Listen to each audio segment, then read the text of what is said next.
Direction करना बहुत difficult है। उससे ज़्यादा डिफिकल्ट हो जाता है जब आप डायरेक्टर भी हैं और आप एक्टर भी हैं, और उससे ज़्यादा और डिफिकल्ट हो जाता है जब आप एक्टर, डायरेक्टर और प्रोड्यूसर भी हैं एक प्रोजेक्ट के। और ये मैं आपको बता दूं, हम सब इस दौर से गुजरे हैं। जब ये फिल्म बन रही थी उस वक्त कोविड अपने पीक पर था। ये अब नहीं बनी है, ये पिछले साल की शूटिंग है। तो सारे प्रोटोकॉल्स को फॉलो करना और कोविड को झेलना और उसमें प्रोड्यूस भी करना, डायरेक्ट भी करना, एक्ट भी करना, तो ज़रूर कोई खास बात रही होगी स्क्रिप्ट में जो ये रिस्क लिया गया। तो मैं इन्हीं से पूछना चाहूँगा, या ये खुद ही बोलें कि ऐसी क्या बात थी स्क्रिप्ट में। कोई भी चीज़ बनाने के लिए कुछ इंस्पिरेशन चाहिए। और जब मैंने ये स्क्रिप्ट सुनी, एक्चुअली ये स्क्रिप्ट मैंने 2 साल पहले सुनी थी, 2-2.5 साल पहले। एंड जब संदीप और आमिल ने मुझे ये स्क्रिप्ट सुनाई तो मुझे लगा कि इसमें कुछ चेंजेस करने चाहिए।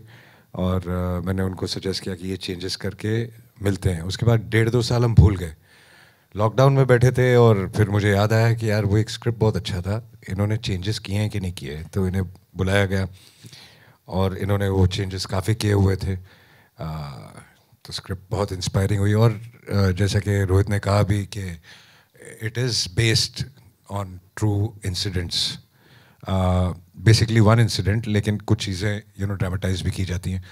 तो I really wanted to make this film then. And फिर उसके बाद हमने और सब्जेक्ट पे काम किया। अब वो इतना अच्छा शेप अप हो गया कि देन वी सेट के अभी शुरू कर देते। तो महीने भर में, आई थिंक लॉकडाउन में, हमने ये फिल्म शुरू कर दी। And when I want to make a film, मुझे लगता है कि मैं कोई ऐसी फिल्में ढूंढता हूँ जो आसान रास्ते से ना जाती हूँ।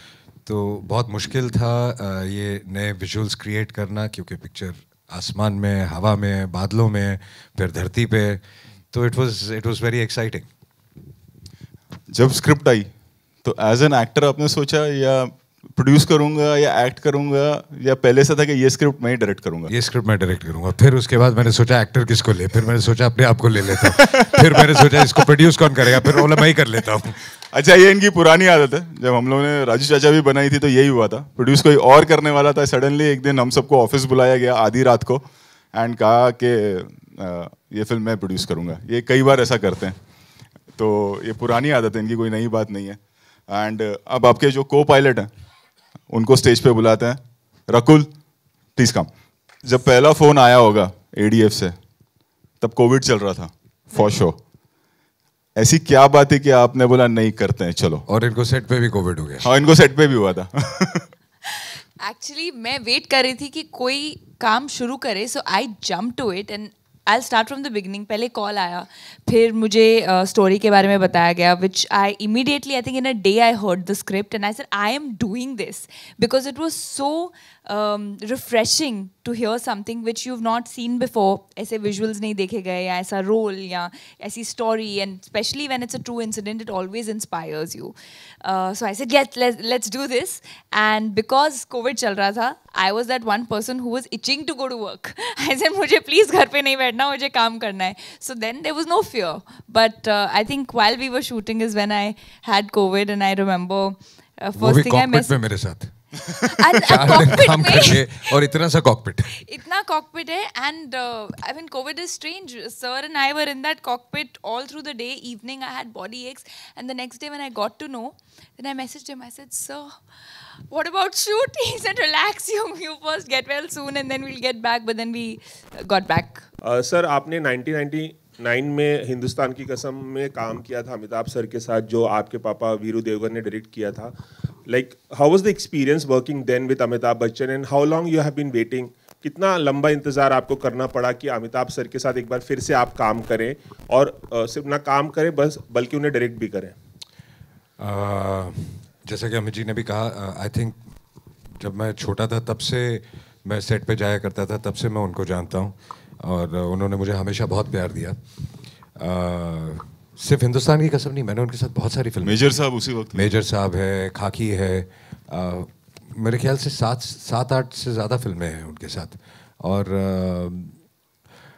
आई थिंक उनके बारे में कुछ कहना आई थिंक बहुत ही क्लीशे जवाब होगा, क्योंकि उनसे ज़्यादा टैलेंटेड, अमेजिंग, प्रोफेशनल एक्टर मैंने हिंदुस्तान क्या, मुझे नहीं लगता कि कोई दुनिया में भी होगा इस उम्र में जिस डेडिकेशन के साथ वो काम करते हैं, जिस एनर्जी के साथ वो काम करते हैं, चाहे उनकी शरीर में या मेंटली कोई भी तकलीफ हो, जब वो सेट पे आते हैं तो सब भूल चुके होते हैं।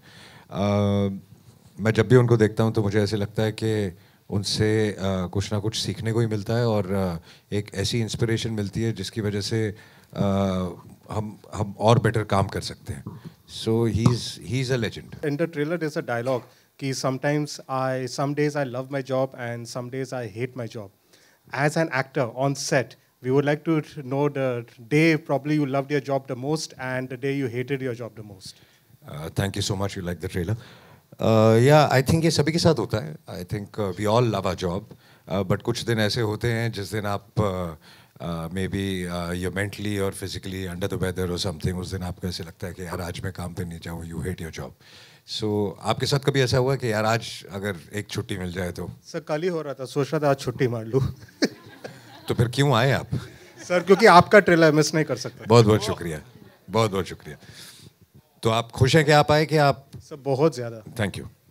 हाँ, तो ऐसा सबके साथ ही होता है मेरे हिसाब से, तो हमारे साथ भी ऐसा होता है. But we all professionals like you said कि आज काम था तो आप आए. चाहे आप कुछ भी फील कर रहे हो, आप काम पे तो पहुंचते हैं क्योंकि आपने कमिट किया है. Rakul, you have shared screen space with the superstar in De De Pyar De, and now you are being directed by him. Was there any kind of, while being directed by him, was there like any kind of reservation that this time he's the boss on set and probably I have to be more on my toes since he is the captain of the ship? Well, I think it was only more easier because I had known Sir before and I had worked with him, and Sir always makes the other person feel very comfortable, and I think that's his biggest quality. Even when I remember it was my first day on De De Pyar De, that time I had jitters, so he just made me he just keeps the entire environment very light on set. And now obviously I had that familiarity, but I got to see the technical brilliance of his on set, and I just couldn't believe how someone can don multiple hats at the same time, like someone was mentioning before, to shoot and then to go and check that shot and then set up everything, set up the cameras, and then finally get into the costume and come and shoot and then go back and check. So it's just a lot of concentration and a lot of focus that's required, and it was very inspiring to see him do that. I learned a lot in the process. I don't think there was anything difficult, but there was a lot of learning in the process. Would you like to tell us kiski real story and why shot in Hyderabad? I think towards release we'll talk about that. Okay. It was shot in Hyderabad because we had to some portions were shot in Hyderabad, some portions were shot in Mumbai. That's because we had to put up sets and things like this. And COVID के situation में I think उस वक्त अगर एक studio में और एक जगह सब आइसोलेट करके एक ही होटल में अगर रहते तो I think it was much safer कि कोई ट्रैवल नहीं कर रहा, कोई घर नहीं जा रहा है, तो that was the main idea of shooting that.